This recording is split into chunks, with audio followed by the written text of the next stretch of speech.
Thank you for watching this virtual lecture event. For those of you who are new, IWP is a graduate school of national security and international affairs. We have 5 master's degree programs, 18 certificates of study, and a new doctoral program.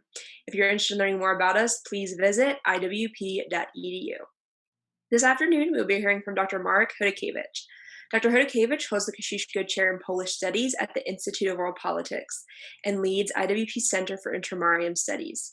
At IWP, he also serves as a professor of history and teaches courses on geography and strategy, contemporary politics and diplomacy, Russian politics and foreign policy, and mass murder prevention in failed and failing states.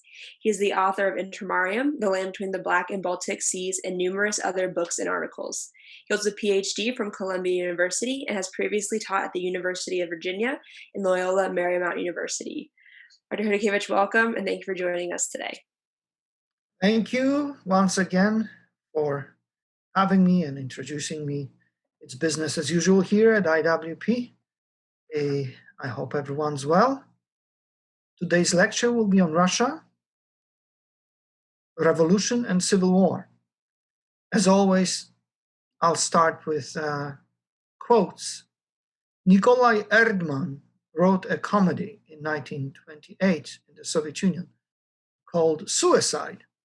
Unfortunately, because of communist censorship, this comedy was never staged so long as the Soviet power was in place in Russia.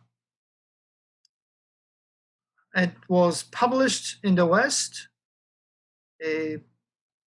after some time, in 1979, and it was staged in London, I believe, but it's quite unknown. It was written in 1928, and during tryouts, during theatrical attempts to stage it, Stalin intervened himself to take it out in 1932. And that was it until freedom came to Russia in the 1990s. So this is an exchange between a protagonist and other people. The protagonist is a member of the intelligentsia. Aristarch was his name. There was once a compassionate hen that was given duck eggs to sit on. For years it sat on them. For years it kept them warm with its own body, until the young were ready to come out. Well, the ducklings crept out of their shells. They waddled out from beneath the hen. They grabbed her by the neck and dragged her to the water. "I am your mama," the hen squawked. "I hatched you. What are you doing to me?" "Swim," quacked the ducklings. "Do you see the moral?" Voices. "Not exactly, not really, no." Aristarch. "Who is the hen?" "Our intelligentsia." "Who are the eggs?" "The eggs of the proletariat." "The intelligentsia sat on them for many, many years. And finally it hatched them. The proletariat crawled out of its shell. It grabbed the intelligentsia and dragged it to the river. "I'm your mama," squawked the intelligentsia. "Swim," quacked the ducks. "I can't swim." "Well, then fly." Is a hen a bird?" the intelligentsia asks. "All right, then sit." And that is what we have done under lock and key. My brother-in-law's already been inside 5 years. You see it now? It's a commentary on liberal intelligentsia of Russia. Useful idiots, most of them. Progressives who essentially dug their own grave by supporting extremism. And here is a commentary by Richard Pipes, the great Richard Pipes, about the mechanisms of the revolution. The revolution was the result not of insufferable conditions, but of irreconcilable attitudes. The technique of translating specific complaints into general political demands would become a standard procedure for Russian liberals and radicals. It precluded compromises and partial reform. Nothing, it was alleged, could be improved as long as the existing system remained in place, which meant that a revolution was a necessary precondition for any improvement whatsoever. This form of maximalism, that's my commentary, proved lethal for Russia and the Russian intelligentsia. General Max Hoffmann, one of the architects of rapprochement with Lenin and his communists, remarked in his war diaries and other papers as follows: "We neither knew nor foresaw the danger to humanity from the consequences of this journey of the Bolsheviks to Russia. At the time, we weighed the matter with as little consideration as the Entente does now." General Max Hoffmann confessed that the Germans unleashed Lenin and his comrades onto helpless Russia, and the Germans had no idea what they were doing. They didn't appreciate the danger. All they were interested in was destruction. So, very narrow-minded, myopic, tactical approach.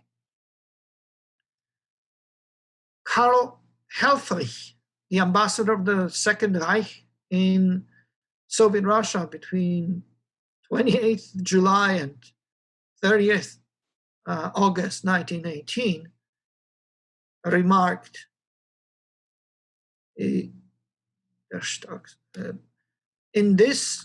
at this critical time, the strongest supporter of the Bolshevik government was the German government, although unconsciously and unintentionally.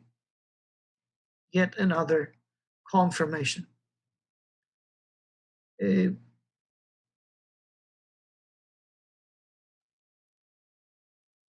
Not that among the Western powers there was clear understanding what Bolshevism was and the threats it posed. Let us read the following note of the United States government, Ministry of Japan, of March the 5th, 1918.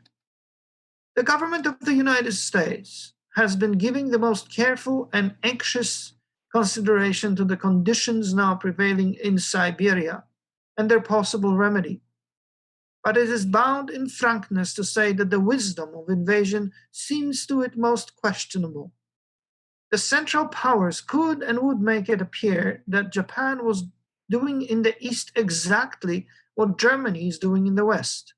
The whole action might play into the hands of the enemies of Russia, and particularly the enemies of the Russian Revolution, for which the government of the United States entertains the greatest sympathy in spite of all the unhappiness and misfortune which has for the time being sprung out of it. Talking about useful idiots at the State Department. Japan was the only feasible solution. It had feet on the ground. It could have moved far into Siberia and created some kind of a Russian republic and protected from the Bolsheviks. Imagine Lenin and Stalin confined just beyond the Urals and Siberia being free. Unfortunately, that didn't happen. And here is a quote. From Lenin. History tells us that peace is a respite for war War is a means of obtaining a somewhat better or somewhat worse peace. This is Lenin's political report of the Central Committee of March 7th, 1918, Extraordinary 7th Congress of the Bolshevik Party. Lenin simply wanted to convince his comrades that a peace with Germany at that particular junction would give the Bolsheviks their breathing spell. And it did.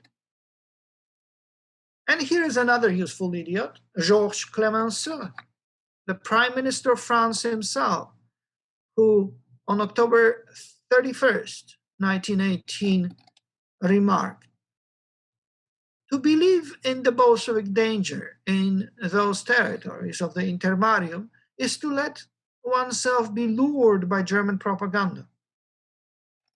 Of course it wasn't German propaganda. Of course the Bolsheviks were dangerous, not just to the Intermarium, but to the rest of Europe and the world. At any rate, in February 1917, a revolution broke out in Russia.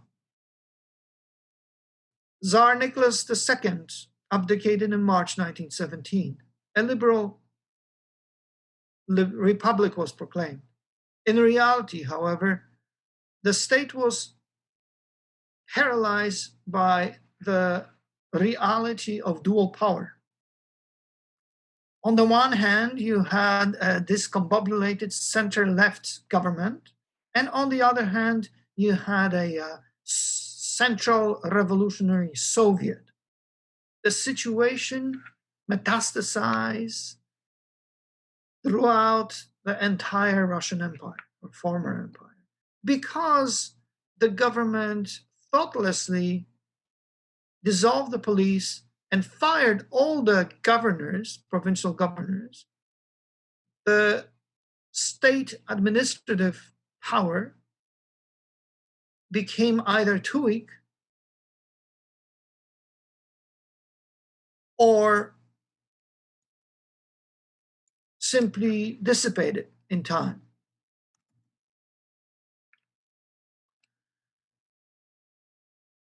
On the other hand, the Soviets grew everywhere with seemingly unstoppable power. Russia was shaken by strikes. There was a collapse of infrastructure. In the military, we witnessed complete disintegration with a wave of desertions and violence, in particular against officers, but not only. Armed fugitives from the armed forces either joined a number of revolutionary orientations or marauder and bandit groups. Many of them returned home to the countryside. There, the peasantry attacked landed estates and their owners. Murder, rape, and robbery became the norm. Fire and anarchy reigned throughout the realm. In November 1917, the revolution entered its communist phase. A Bolshevik coup overthrew the center-left government. The communists seized power. And despite all signs and hope, they prevailed in the Civil War. By 1921, what remained of the Russian Empire was theirs. Their main strike force initially consisted of national Latvian units which had been created within the Tsarist army as separate entities. The Latvians constituted the main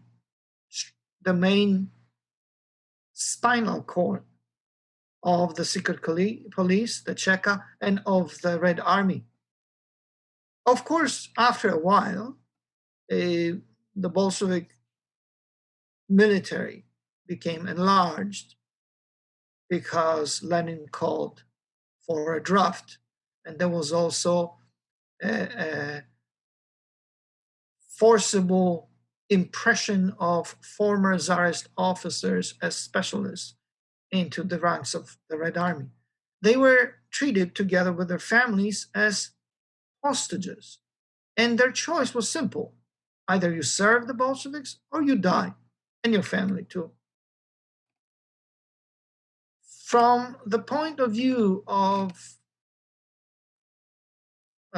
from the long perspective point of view, it was them, it was the officers who contributed mightily to the victory of the Bolsheviks in the Civil War. Of course, there were very many other factors. For example, generally, the Russian intelligentsia was incapable of unambiguously becoming active in an anti-communist way. One can say that it maintained a distrustful neutrality as far as Lenin and his comrades. And it harbored a hope as far as the abstract idea of the revolution was concerned. In their majority, the intelligentsia preferred to debate and theorize abstractly rather than defend freedom. Richard Pipes blames the failure of the counter-revolution on the non-Bolshevik left. And this is what he wrote.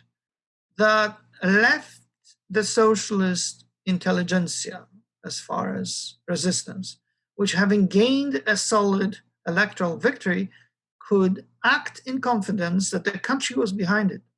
It was doomed by the refusal under any circumstances to resort to force against the Bolsheviks. When following the dissolution of the Constituent Assembly, soldiers approached socialist deputies with the offer to restore it by force of arms. The horrified intellectuals begged them to do nothing of the kind. Such people no one could risk following. They talked endlessly of a revolution and democracy, but would not defend their ideals with anything other than words and gestures. This contradictory behavior, this inertia disguised as submission to the forces of history, this unwillingness to fight and win is not easy to explain. Unlike their opponents, the Bolsheviks learned a great deal from these events. They understood that in areas under their control, they need fear no organized resistance. The rivals, though supported by at least 3/4 of the population, were disunited, leaderless, and above all, unwilling to fight. This experience accustomed the Bolsheviks to resort to violence as a matter of course whenever they ran into resistance, to solve their problems by physically annihilating those who caused them. The machine gun became for them the principal instrument of political persuasion. This is a brilliant insight by Richard Pipes. Squeamish leftists surrendered Russia and the world to totalitarian communism. They unleashed a revolution and allowed it to fall prey to its pathological fringe. Initially, virtually all political options of the Russian Empire stood in opposition to the Bolsheviks. The left generally concentrated on political opposition, although some of the leftist orientations to various degree differently in various regions took place in armed struggle against communism. The volunteer army was the most important anti-communist force. Usually it's identified with the right, but in reality it was an eclectic coalition of people of various views, from monarchical through liberal, cadet to leftist, including socialist, revolutionary. The volunteer army acquitted itself with utmost bravery. It nearly reached the threshold of victory over an overwhelming, in terms of numbers and material, units of the Red Army. Unfortunately, because the so-called whites were unrealistically wedded to the slogan of one and undivided Russia, the volunteer army, just like all other white armies, was incapable of securing assistance for itself from the rebellious minority nationalities of the empire, in particular the Poles. In addition, the volunteer army and other armies did not enjoy an unequivocal and sufficient support by the West. According to Viktor Sukenitsky, during the war, no legal, moral, or other immaterial arguments counted, only military efficiency did. The Allies were ready to support anyone without regard to his political and social opinions who wished to and was able to fight against the Germans, but only as long as he genuinely did this. Polish determination to take an active part in the war with Germany was the main argument for the post-war restitution of the Polish state. It was similar with Bolshevik Russia. Initially, the Allies deluded themselves that they could push the armies of Lenin and Trotsky against the Central Powers. In addition, most didn't really understand what communism was. Naturally, among Western leaders, there were individuals who superbly spotted the communist threat. For instance, Winston Churchill, but they were exceptions. Generally speaking, the West observed the Bolshevik experiment with sympathy. This does not only concern the leftists and liberals.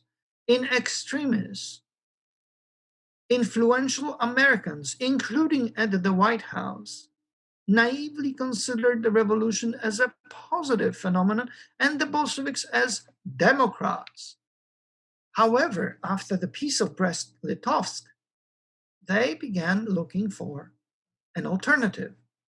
Let us stress that none of the so-called Western imperialists wanted to partition Russia. What they cared about was to maintain the Eastern Front. Therefore, they reluctantly decided to launch a limited armed intervention, as well as a limited granting a limited support for anti-Bolshevik movements. The intervention at first had very limited and local aims. The Allies, so there was no strategy really. The Allies feared that all the material assistance, in particular war material, deposited in Archangel and Murmansk would be handed over by the Bolsheviks to the Germans. Therefore, British-American expeditionary forces arrived in the north.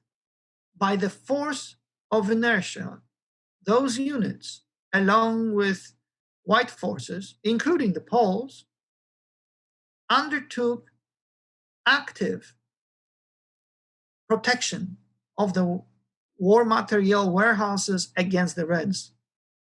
But the Allies never switched to a strategic offensive, and after a short while, they simply withdrew. This was very similar to the British intervention in the Caucasus. The incursion was made to protect Persia and India.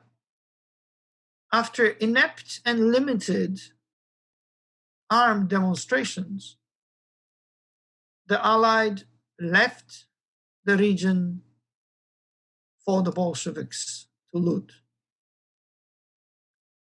This is precisely what happened with the intervention, Allied intervention, in the south of Ukraine. First and foremost, however, the Entente supported the grassroots eruption or actions of the Czech Legion. The Czech Legion abandoned its armed neutrality in favor of anti-Bolshevik struggle when Moscow attempted to disarm its soldiers and either intern them or at least retard their transit through Russia. The Legion took over the Trans-Siberian Railroad and rendered its support to leftist elements among the anti-Bolsheviks. Later, however, when the counterrevolutionary rightists overthrew the power of anti-communist leftists, the Czech units turned against the whites, the rightist whites, and helped Lenin to prevail. Meanwhile, however, some encouraged Japan to invade, to use the forces of the empire of the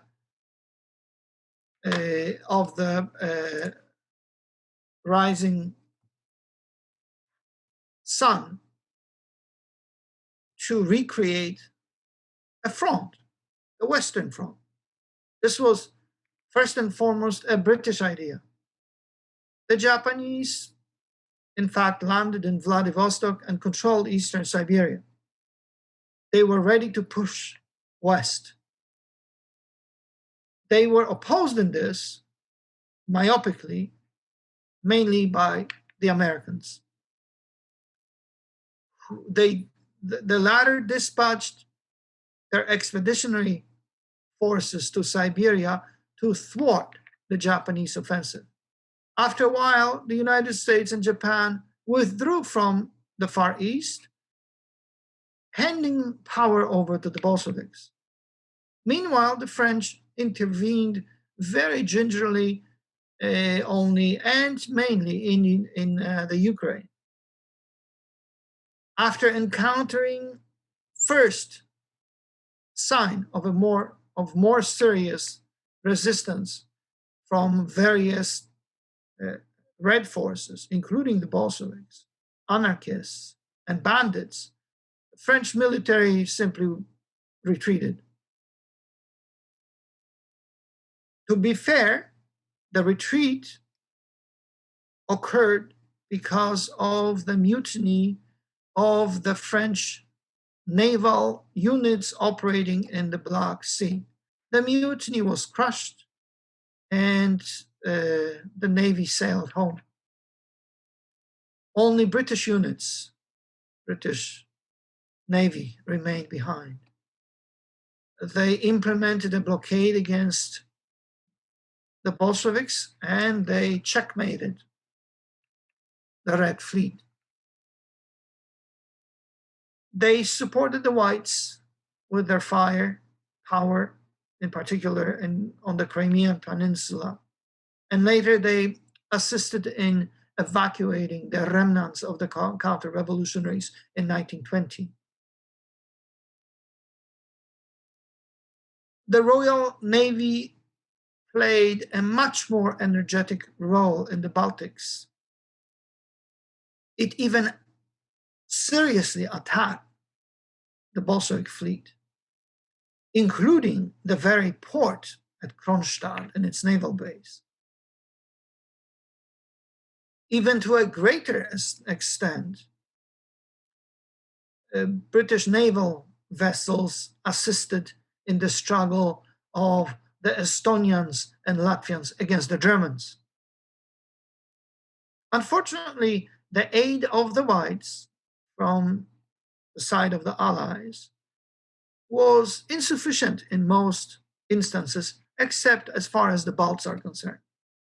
Further, unfortunately, Russian anti-communist forces proved incapable of converging, of joining together, and they suffered a total defeat in 1921.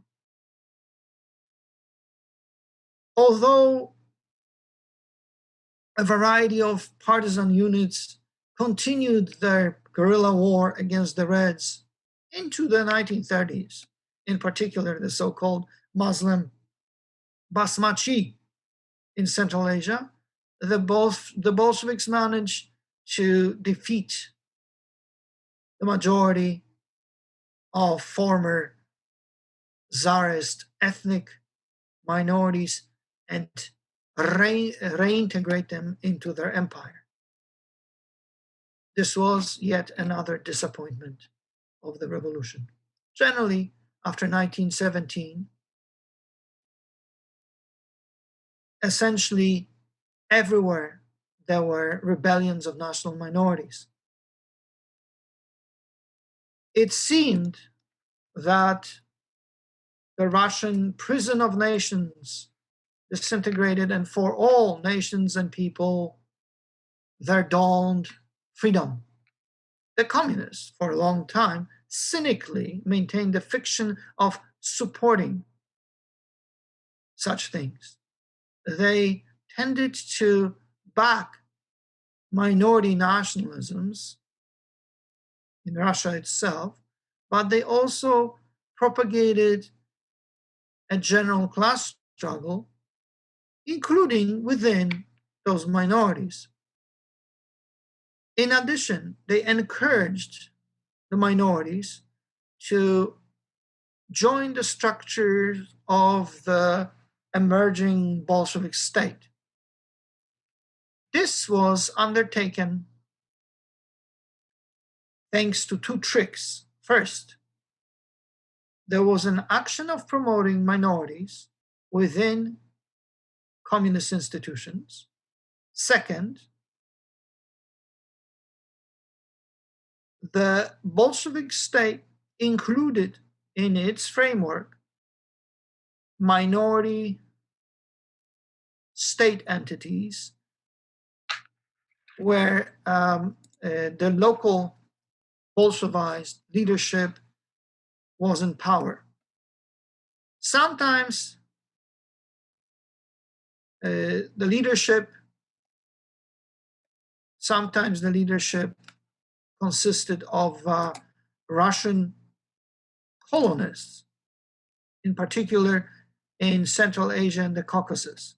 But oftentimes, however, the leadership stemmed from various leftist options of native nationalism. This is referred to as National Bolshevism.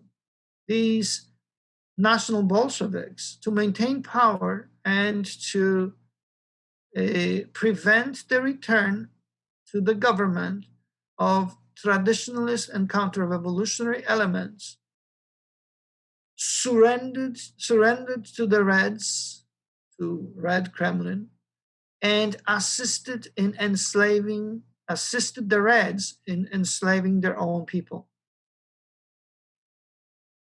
If such forces, collaborationist forces, were insufficient, then Moscow would simply dispatch fraternal assistance, which would then organize such collaborationist forces. And in many places, it would indeed create them under the guise of establishing a new independent Soviet republic in the name of self-independence of nations, national sovereignty. And such a power would then overthrow the native structures of government, including leftist and even revolutionary, but not Bolshevik ones. And then such a power would subordinate all of this to the Kremlin. That is precisely what happened in the Ukraine between 1918 and 1919, Central and Eastern Ukraine. We should not forget the elements of grassroots violence, because meanwhile, on the way to the victory of the revolution, Lenin provoked in an anarchist manner to rob that which was robbed. This universal proclamation expressed both the strategy and the tactics of the Bolsheviks. The more people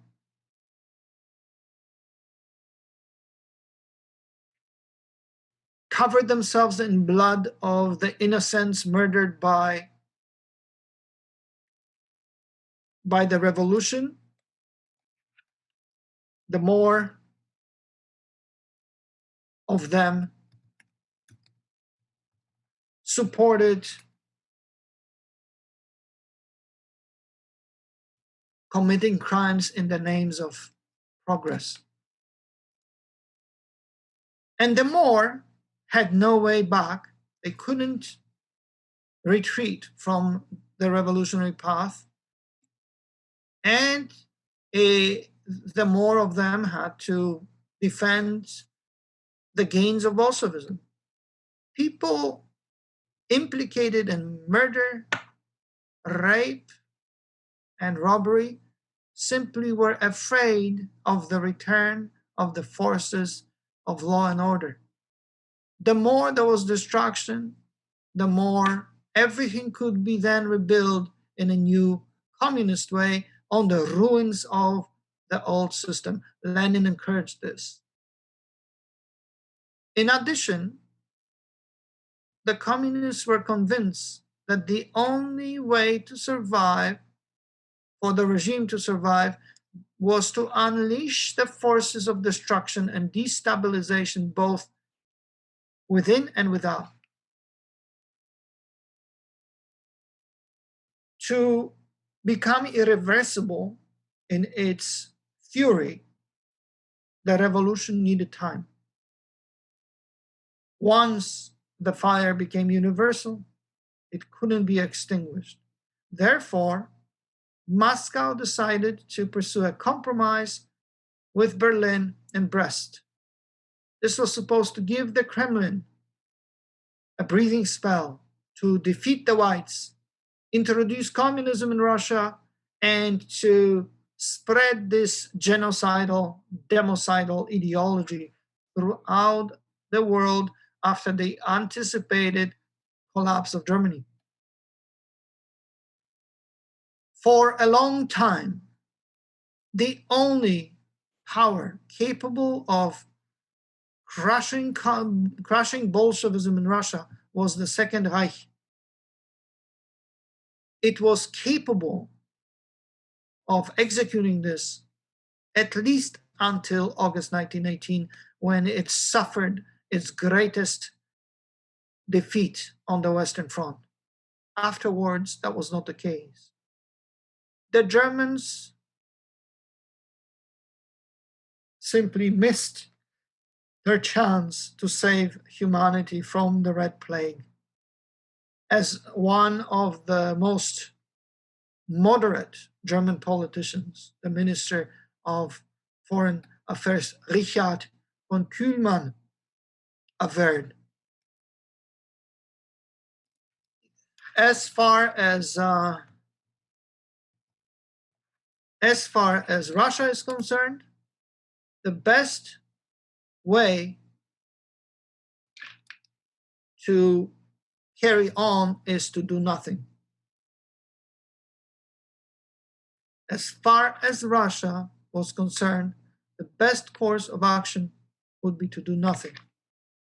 The military and Kaiser Wilhelm agreed with that, and despite cyclical threats against Lenin and the Red Army, they stuck to the letter of the Peace of Brest-Litovsk. This is another one, aside from Nazism, horrific example of German strategic decisions that were to cost humanity so dearly. Just as in other issues, for example, the application of poison gas on the battlefield, or carrying out unrestricted submarine war. Germany deluded itself that the ruthless policy of supporting the Bolshevik power would bear fruit in the form of the victory of Berlin in World War I. The end result was absolutely opposite to what was intended, and Europe and the world paid a horrible price for Germany's strategic mistakes. Thank you very much.